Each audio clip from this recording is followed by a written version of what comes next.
নমস্কার বন্ধুরা, কেমন আছেন? আজ আমি বানাবো আলুর পরোটা আর চাটনি। নিয়েছি আলু, সেদ্ধ করা আলু, তার মধ্যে দিলাম একটু নুন। এবার দেব সামান্যই একটুখানি জিরে গুঁড়ো। তারপর আমি দেব আমাদের বাজার থেকে যে কিনতে পাওয়া যায় আলুর দম মশলা, সেই একটু আলুর দম মশলা। আর দেব এতে চাট মশলা। চাট মশলাটা কিন্তু বেশি দেওয়া যাবে না, কারণ আগে নুন দিয়ে দিয়েছি তাই।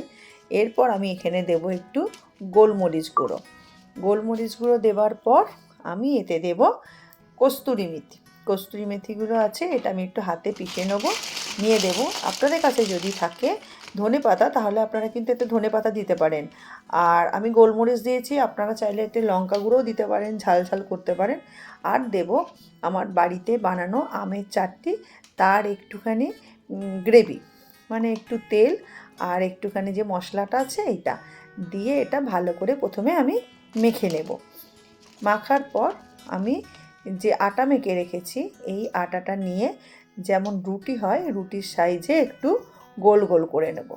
তারপর একটু গোল গোল করার পর আমি এইটা একটু মধ্যিখানটা গর্ত মতো, খোল মতো, মানে আমরা যে পিঠে করি, সেদ্ধ পুলি, ওই রকম টাইপের একটু গোল করে নিলাম। এর মধ্যে আমি দিয়ে দেব আলুটা। আলুটা ভালো করে দিয়ে কিন্তু মুখটা খুব ভালো করে বন্ধ করতে হবে, নাহলে কিন্তু হাতে প্রেশার পড়লেই কিন্তু ওটা বেরিয়ে যেতে পারে। তাই খুব সাবধানে এই মুখটা আস্তে আস্তে করে আমি প্রথমে বন্ধ করে দেব। বন্ধ হয়ে গেছে। এইবার আমি কি করব, আস্তে আস্তে সবগুলোই এইভাবে কিন্তু একটার পর একটা আমি একদম রেডি করে নেব প্রথমে। তারপর আমি এইটা বেলবো।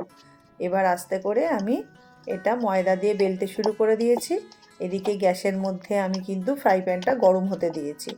আমার এটা বেলা হয়ে গেছে।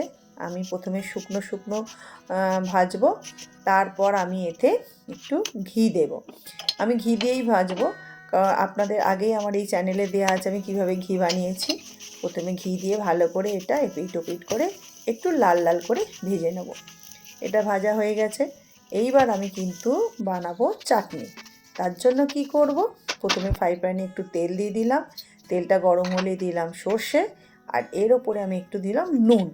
নুনটা দেওয়ার পর এবার আমি দেবো রসুন আর কাঁচা লঙ্কা। রসুন আর কাঁচা লঙ্কাটা একটু হালকা হালকা করে ভাজা হয়ে গেলে তারপর এতে দেবো টমেটো।